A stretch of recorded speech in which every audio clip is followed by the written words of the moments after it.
I think that's it. And so if there are any further questions, I'm happy to answer them. Yes?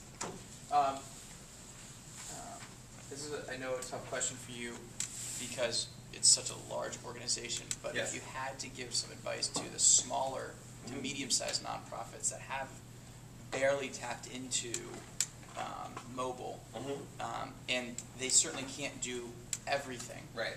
What are some quick tips you'd give on where to start, or what do you think is the best place to put the budget they do have? I think depending on your organization and what your goals are, one would be mobile web. Okay. Because, and also what your audience is. Mobile web gives you a whole new platform for communicating, especially if you have an existing website, you want to flow your content from that site onto mobile. And then SMS is the other one. SMS is, once you're running an SMS, you've got all kinds of flexibility. It's really cheap. And if you're, again, depending on your audience and what you're trying to do, it can be personal, it can be immediate, and you can be really nimble with it.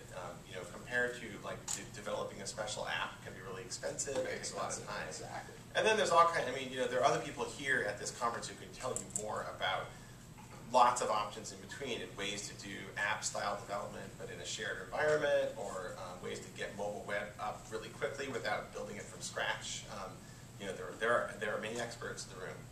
But I would say the stuff that cuts across as many devices as possible and is cheap for you and cheap for the people who are consuming it, so they don't necessarily even need a smartphone. It also depends what your charity is. So, thanks everybody. No, hey. Oh.